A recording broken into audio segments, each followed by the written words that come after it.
Washington, keputusan Mahkamah Agung Amerika Syarikat yang melarang pengguguran anak disifatkan sebagai tindakan terbaik dicapai oleh negara itu.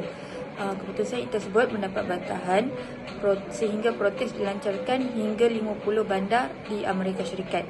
Walaupun segelintir yang lain menyokong sepenuhnya keputusan mahkamah itu menunjukkan kira-kira 36 juta wanita yang mempunyai umur reproduktif kehilangan akses menggugurkan anak di negeri mereka.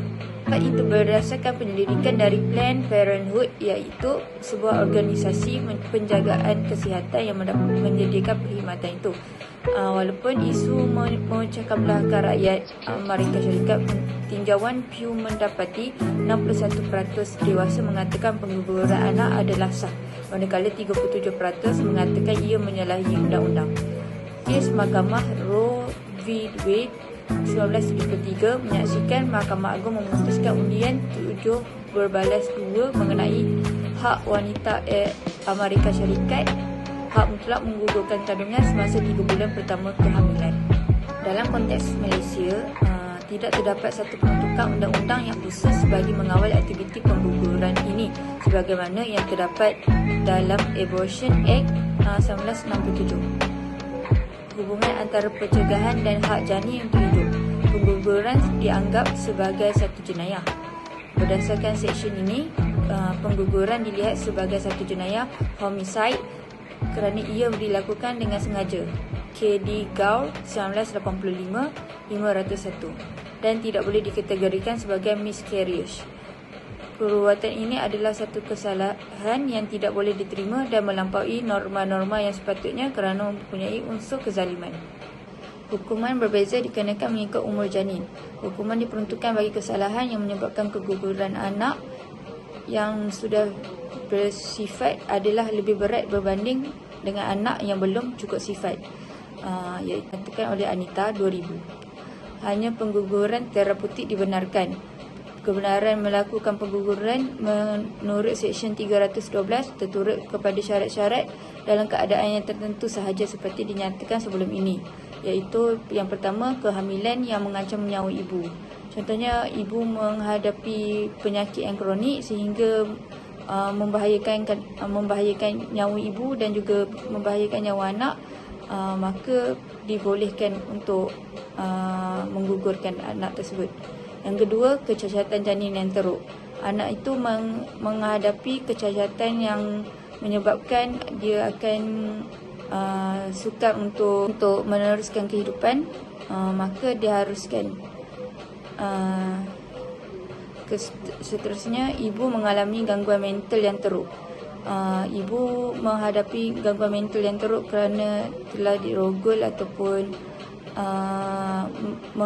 menghadapi keburungan yang teruk, maka diboleh. Keadaan-keadaan yang membolehkan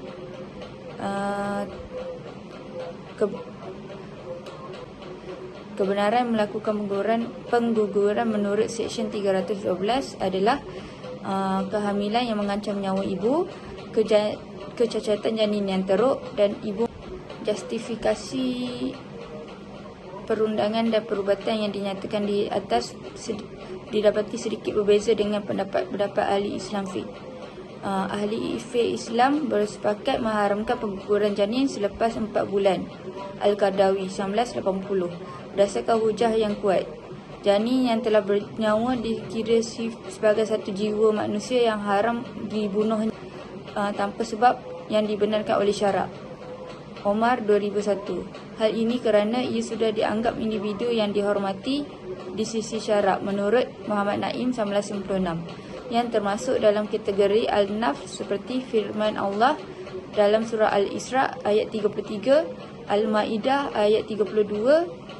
Oleh itu, kesimpulannya, ahli fiqh bersepakat mengharamkan pengguguran janin selepas ditiupkan roh walaupun terdapat tanda-tanda kerosakan anggota atau sistem organ janin yang serius. Namun begitu, terdapat kelonggaran mengharuskannya sekiranya dengan mengekalkan janin berusia 120 hari tersebut dalam kandungan akan mendatangkan kemudaratan kepada nyawa ibu, yang dinyatakan oleh Jakim 2009. Hal ini menunjukkan dari sudut perubatan, hukum ruksah dan pengaplikasian kaedah syarak sangat diperlukan dalam menyelesaikan isu perubatan yang menyentuh keselamatan nyawa wanita hamil. Ini dinyatakan oleh Siti Khatijah 2009. Satunya pengguguran adalah satu jenayah menurut undang-undang dan haram menurut perspektif Islam. Islam maupun undang-undang menganggap tindakan ini sebagai membunuh satu jiwa dan melanggar etika, moral dan norma kemanusiaan. Namun begitu, beberapa justifikasi telah diperuntukkan untuk tidak menafikan hak ibu yang dilihat lebih besar kepentingannya apabila berhadapan dengan situasi terdesak seperti melibatkan nyawanya terancam. Oleh itu, terdapat kelonggaran dalam mengharuskan pengguguran dengan alasan yang benar dan disahkan oleh pengamal perubatan bertauliah. Kelonggaran yang diberi pula tidak sampai ke tahap menafikan hak anak untuk hidup kerana ini dilakukan dalam ruang lingkup yang amat terbatas.